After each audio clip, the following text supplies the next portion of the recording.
Hi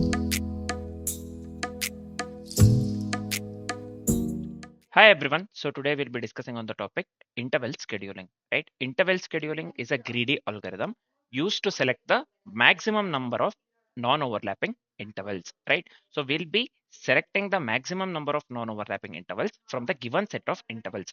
What is the main strategy here? See, the strategy is always to pick the interval that finishes earliest, right? That finishes earliest, leaving maximum room for the future intervals, leaving maximum room for the future intervals, right? So let's get into the algorithm explanation part here. Just give me a second here.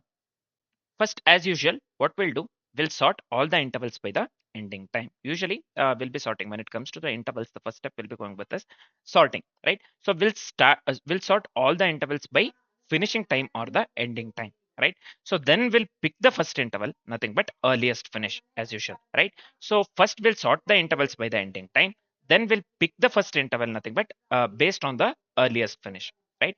So this is fine. For each interval that we are considering or that we are going with, we'll select it only if its start is greater than or equal to last selected end, right?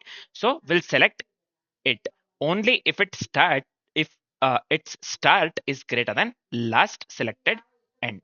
Yep.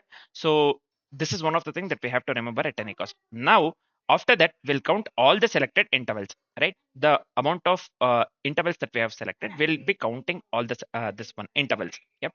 Finally, greedy choice here, we'll be going with a greedy, right? So this is one of the well-known greedy algorithms. So we'll be making use of the greedy. Greedy works basically here because choosing the earliest finishing interval gives the most flexibility. Yep. Choosing the earliest finishing interval gives the most flexibility, right? So this is it for the algorithm explanation. Now let's do one thing. Let's discuss this one. What do we call? Um, let's implement the same thing in the form of code, or let's articulate the same thing in the form of code. Let's do that. First, let's go with a this one interval class. I'll just go with a static here class. Let me go with interval. Yep. So this is fine.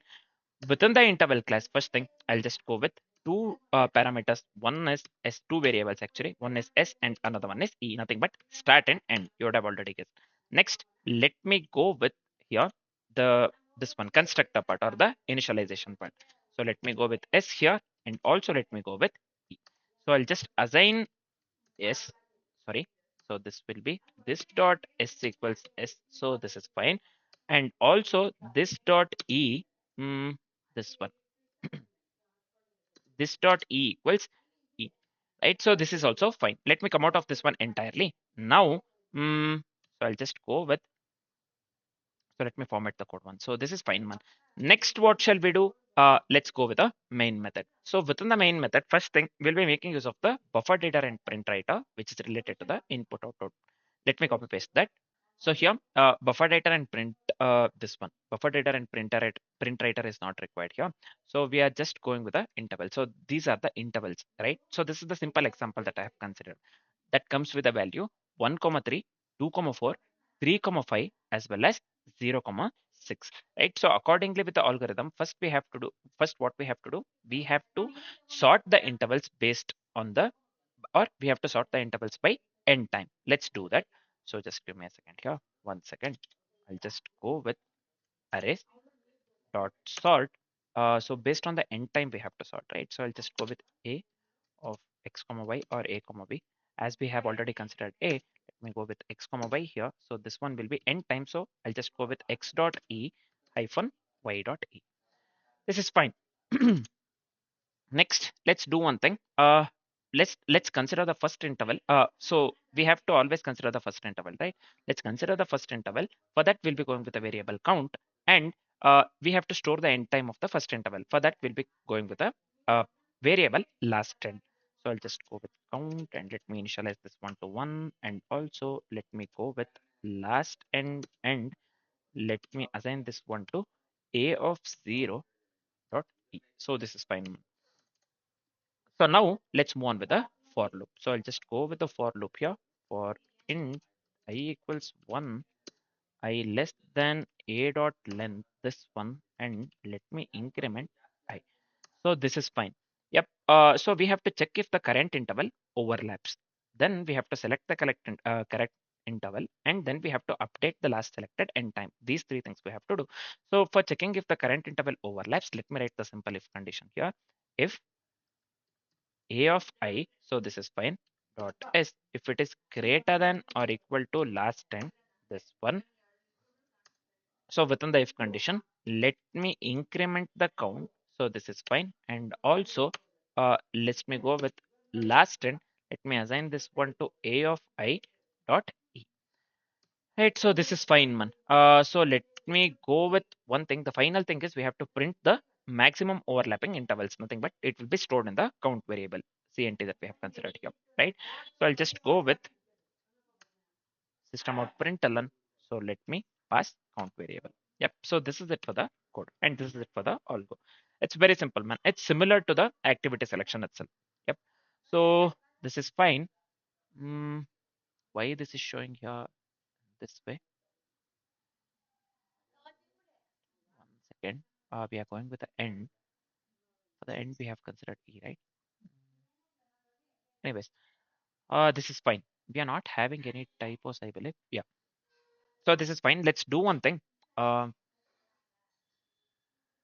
Before running the code, let's try run the code so that we get to know whatever the code that we have written is correct or not. And also we get to know the output for the code that we have written. Let's do that. Let's try run the code. So see here, we are going with the interval scheduling try run, right? So first thing, input here. So the same input that we have considered within the code, 13243506. So this is the start time and this is end time. Based on the end time, we'll be sorting, right? So this one here in this case, the example that we have considered, it is already sorted. See, 3456. We are sorting by end time. So this is already sorted. So I'll just consider here 1324. This is nothing but 35, and finally this is nothing but 06. Yep. So this is fine. It's simple. Next, what we'll do, first we'll pick the first interval, nothing but 0 1 comma 3.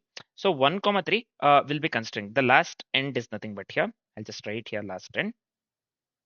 Yeah, last end is 3. So 2 comma 4, this one overlaps, right? So it comes between 1 comma 3. So I'll just write here overlap. So next we are considering 3 comma 5. The last end is, this doesn't overlap. The last end is nothing but here. In this case, uh, this one, what do we call? Will last end is 5, right? So this is fine. Yep. Finally, we have 0, 6, 0 comma 6 and 0 comma 6 overlaps, right? So I'll just write here overlap. Overlaps. So we are not considering this one. We are not considering this one. We'll be going with this one and this one, 1 comma 3 and 0 comma 6. Yep. So total count. So this is 1. We have 2, right? So 1 comma 3 and 3 comma 5 we are considering. Total count is nothing but 2 here. So the final answer that we need to get here is nothing but final answer that we need to get here is nothing but 2. So this is it for the dry run. So this is the interval scheduling algorithm dry run. Yep. So this is the output that we need to get accordingly with the code that we have written. Yep. First step, sorting. Then if it overlaps, we'll be considering only the non-overlapping intervals, right? So we'll be sorting based on the end time. Then we'll be considering only this one, non-overlapping intervals. Yep. And we will be returning the count of the non-overlapping intervals. Yep, that's what we'll be doing, right? Accordingly with the code that we have written. So that's what we have done here, right? So the output that we need to get here is 2. So we have discussed the algorithm, we have written the code, we have dry run the code. Accordingly with the code that we have considered within the example, we are left with only 2 things, nothing but to run the code that we have written. And if everything goes well, if we get the desired output, then we have to this one, discuss the complexities for the code that we have written. Let's do that quickly. So let's run the code. So I'll just come here to the coding part. So let me run the code. See here, we are getting the output 2, which is absolutely correct. So the number of counts that we got is 2 itself within the dry run. And we are getting the desired output here, right? You can clearly see here, we are getting the output 2. Now we are left with only one thing, nothing but discussing the complexities for the code that we have written. Let's do that. So what will be the time complexity for the code that we have written? The time complexity would lead to big O of n log n. Yeah, the time complexity would lead to big O of n log n. So what is the space complexity here? The space complexity leads to big O of n. So why it is big O of n log n? So we are making use of the sorting. and sorting plays the dominant factor here, right? So overall time complexity would lead to big of n log n. So what will be the space complexity here? The space complexity would lead to big of n for sorting, for storing intervals, sorry, not sorting, for storing intervals. So overall space complexity would lead to big of n as well. The time complexity and the space complexity for the code that we have written would lead to big of n log n and big of n respectively, right? So now we are done with the interval scheduling algorithm. Yep, so this is it for the interval scheduling algorithm. Next, we will be discussing on the topic job scheduling algorithm. For now, this is it. Thanks for watching, guys.